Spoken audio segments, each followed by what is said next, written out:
This is Cake News on your side. Good evening, everyone. Breaking news tonight. A letter sent to the Wichita Eagle is now believed to be from the BTK killer. It's a story that broke first on Cake late this afternoon. Now, the BTK killer hasn't been heard from in decades, but now it appears he may be back. Assalamualaikum guys, apa khabar semua? It's me Afwan here and welcome back to another episode of Bibil Studio.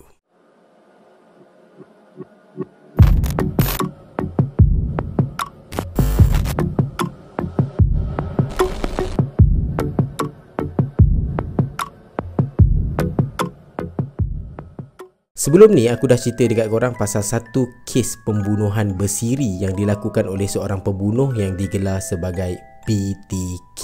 So terima kasih kepada korang yang dah tengok part 1, dan sesiapa saja yang baru follow cerita ni, aku suggest korang tengok part 1 dulu supaya korang tahu apa kisah yang aku tengah cerita dekat korang sekarang ni. Ni link ada dekat atas, kat atas ni ke kat belah sini je, aku tak tahulah. And then dekat description pun aku ada letak link dia. So korang pergi tengok yang first dulu, then korang sambung tengok video yang ni. Yang dah tengok part 1, so jom kita sambung. Siapa dia BTK dan macam mana pihak polis dan juga FBI boleh tangkap dia. Let's go.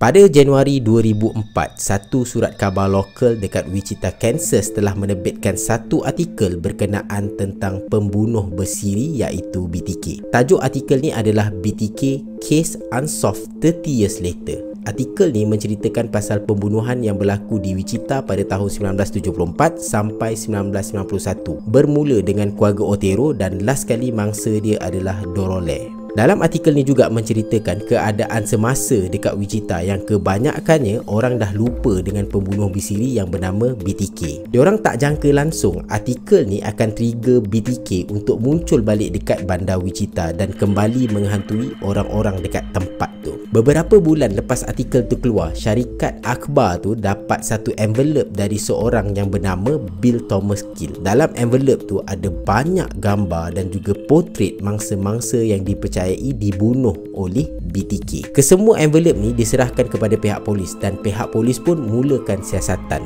Pada awalnya polis ingat benda ni prank sebab ingatkan ada orang saja-saja nak naikkan isu BTK tu balik. Tapi bila pihak polis teliti satu demi satu gambar yang dapat tu, jelas menunjukkan mangsa dalam gambar tu adalah orang yang telah dibunuh 30 tahun dulu. Bila polis sedar je benda ni, terus polis buka kes lama ni balik sebab nak try cari siapa BTK ni. Kebetulan nama orang yang hantar envelope tu, dekat envelope tu ada tulis nama dia adalah Bill Thomas Gill. So bila short form jadi BTK. So masa ni Bill Thomas Gill lah yang menjadi suspek utama dalam kes ni. Berita tentang BTK ni akan kembali membunuh dekat bandar Wichita jadi kecoh lepas 30 tahun sunyi, tak ada cerita, tak ada apa-apa. Masyarakat pun jadi panik dan masa ni banyak cerita-cerita dan juga rumours keluar siapa sebenarnya BTK. Tapi pada kali ni polis dan juga FBI bijak dalam handle kes ni. Ingat tak apa yang aku cakap masa first episode? BTK sangat gilakan publicity, sebab tu dia hantar segala-gala evidence dan juga gambar dekat media dan juga pihak polis sebab dia nak pengiktirafan atas pembunuhan yang dia dah lakukan. So benda ni lah yang polis dan juga FBI gunakan untuk tahu identiti sebenar BTK. Diorang try untuk communicate seberapa banyak yang boleh dengan BTK dan dalam masa yang sama diorang collect bukti-bukti baru. Usaha ni membuahkan hasil guys. Sedikit demi sedikit identiti BTK ni terbongkar.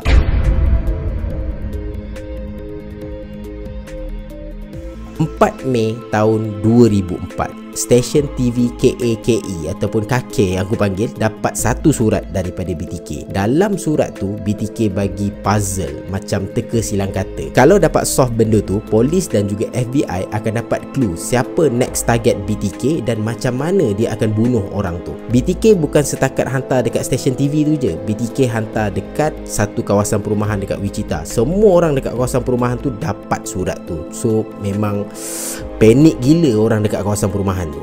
Pada Januari 2005, sekali lagi stesen TV Kakek ni dapat surat daripada BTK. Kali ni BTK cakap dia ada kotak tersembunyi yang dia sorok dekat salah sebuah truk pickup dekat salah sebuah kedai dekat Wichita. Polis, FBI dan juga media terus pergi dekat tempat tu, tapi diorang tak jumpa pun envelope tu. Polis try tanya dekat salah seorang penjual dekat area situ. Lepas tu yang penjual tu cakap dia ada nampak satu kotak ataupun macam envelope dekat dalam dia punya truk pickup dia. Macam ada orang buang kotak tu dekat dalam dia punya truk pickup dekat belakang tu. So dia ingat benda tu sampah, so dia buang lah masa dia tengah kemas-kemas kereta dia. Polis suruh laki ni cari balik kotak tu. Mujur guys, kotak tu masih ada dekat tempat pembuangan sampah. Bila polis buka, yes, memang betul. Ada satu surat yang ditulis sendiri oleh BTK dan surat tu ditujukan kepada pihak berkuasa. Dalam surat tu BTK cakap dia nak bagi satu disket ataupun hard disk dekat polis supaya polis boleh percaya yang dia adalah pembunuh bersiri yang bertanggungjawab atas kesemua pembunuhan yang dilakukan 30 tahun lepas. Dan dia tanya dekat polis, selamat tak kalau aku nak bagi disket ni dekat kau ataupun benda ni tak selamat? Dulu-dulu kita bagi disket, sekarang ni aku tak tahu. Disket pun dah tak wujud dah sekarang. So sekarang ni dia nak bagi disket dekat polis. Ini bukti yang terbaik untuk polis. Of course polis akan cakap okeynya. BTK cakap, dan kalau okey, korang letak dekat surat khabar perkataan Rex, it will be okay. So bila aku baca benda tu, aku tahu benda tu selamat untuk hantar dekat korang. Polis pun bekerjasama dengan pihak media. Surat khabar lokal dekat situ pun terbitkan satu iklan dengan tajuk Rex, it will be okay. Benda ni BTK, pihak polis, FBI dan juga media je yang tahu. Orang awam tak tahu yang Rex ni adalah kod rahsia untuk BTK. BTK pun bila baca benda tu dan dia hantar. Of course dia akan hantar punya sebab dia nakkan publicity kot. Sekarang ni macam seolah-olah polis tak mengiktiraf yang dia yang melakukan pembunuhan tu. Pendek cerita, disket tu sampai dekat tangan polis. Bila polis dapat je disket tu, polis hantar disket tu dekat Jabatan Jenayah Cyber yang pakar-pakar komputer ni. Diorang selidik disket tu sampai diorang dapat crack nama lama disket tu. Asal disket tu nama dia adalah Christ Lutheran Church. Lepas tu BTK tukar nama disket tu, baru dia hantar dekat pihak polis. Pihak polis juga dapat tahu username untuk akses dekat dalam disket tu adalah Dennis. Perkataan username tu adalah Dennis. Polis teruskan siasatan. Polis masuk dekat dalam website Christ Lutheran Church. Lepas tu polis jumpa nama yang sama digunakan dekat username tu. Nama dia adalah Dennis Rader. Dan korang tahu tak siapa Dennis Rader ni? Presiden kepada Christ Lutheran Church pada masa tu. Akhirnya selepas 30 tahun, polis dapat suspek yang besar kemungkinan dia adalah BTK. Tapi pada masa ni, polis tak cukup lagi bukti yang menyatakan Dennis tu adalah BTK. Sebab mana tahu disket tu dicuri daripada Christ Lutheran Church tu, lepas tu diguna pakai dan dihantar dekat polis. Boleh jadi juga. Ada satu benda yang aku tak bagi tahu dekat korang masa first episode. Setiap orang mangsa yang dibunuh oleh BTK ni, polis akan jumpa kesan air mani dekat badan mangsa ataupun sekitar tempat kejadian. Maksud dia, selama ni sampel DNA BTK dah ada dekat polis. Tapi pada zaman tu, advance test untuk DNA ni masih lagi tak stable. Maksud dia, teknologi tu masih lagi dalam kajian. That's why tak banyak benda yang polis boleh buat dengan sampel air mani tu. Tapi pada tahun 2000 ke atas, teknologi untuk detect DNA ni berkembang dengan sangat-sangat pesat. So seiring dengan perkembangan teknologi, polis pun gunalah kesempatan ni untuk dapatkan bukti yang sangat-sangat kukuh.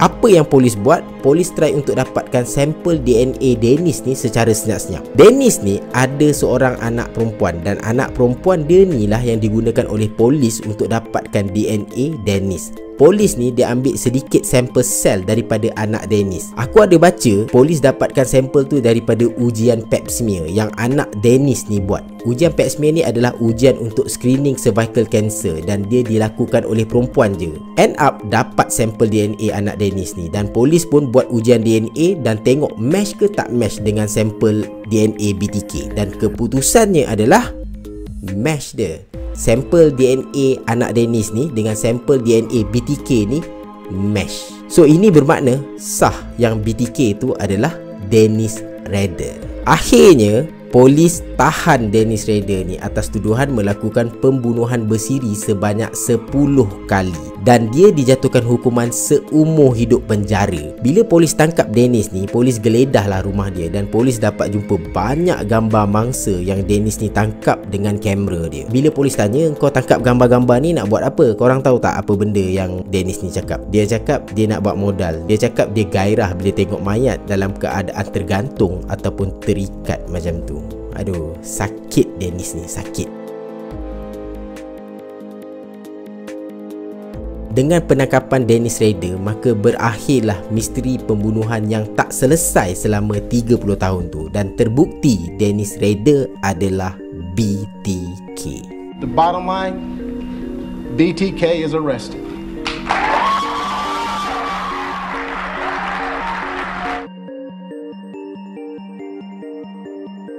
First of all, Mr. Otero was strangled, or a bag put over his head and strangled. Then I thought he was going down, and I went over and strangled Mrs. Otero, and I thought she was down. Then I strangled Junior, and then when I went back, Josephine had woke back up. What did you do then? And I took her to the basement and eventually hung her. Or you hung her in the basement? Yes, sir. Or did you do anything else at that time? Yes, I had some sexual fantasies, but that was after she was hung.